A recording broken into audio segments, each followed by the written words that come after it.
The birds stopped singing long ago. The forest is quiet. Blood is fresh marks on the ground that lead to nothing but dark. So ask yourself, what kind of thing leaves bodies but never footsteps? Welcome back to another episode of Myths Untold. They weren't stories. They weren't legends. Vampires were real, and they walked right beside us, quiet, beautiful, and terrifying. They didn't need to chase you. They had a charm sharp enough to pierce the mind. A glance from them could freeze your body in fear, like your soul was stuck mid-breath. They ruled without thrones. Whispers did the work. Kings bowed without realizing they were already lost. But even the strongest predators have cracks. Sunlight burned them alive. Silver made them scream. A wooden stake could end centuries in a second, and yet they never begged. They never panicked. They just watched, calm, like they already knew how it would end. Werewolves were louder, fiercer, messier.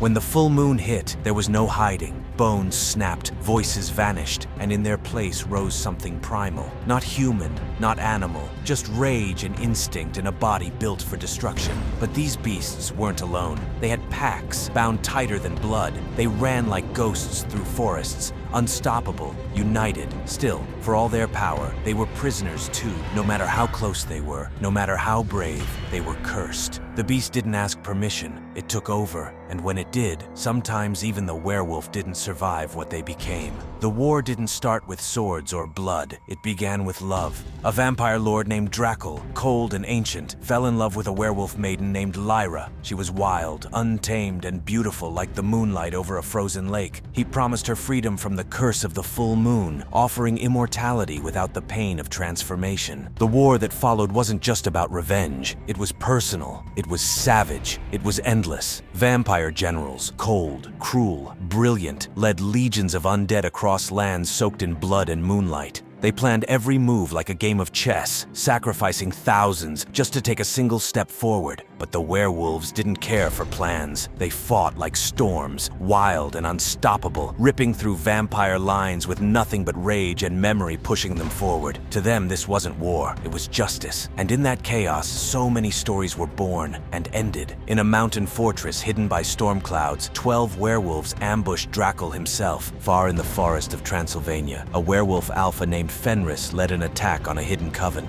The fight lasted 3 days. It rained the entire time as if the sky itself was weeping. When it was over, the forest stood silent, filled only with smoke and the stench of death. Fenris stood alone, his mate gone, his siblings gone, even his son torn apart by a vampire fledgling. He didn't speak, he didn't cry, he just fell to his knees and howled until his voice gave out. He never led another pack again. Ask yourself, if you had to choose between love and survival, what would you choose?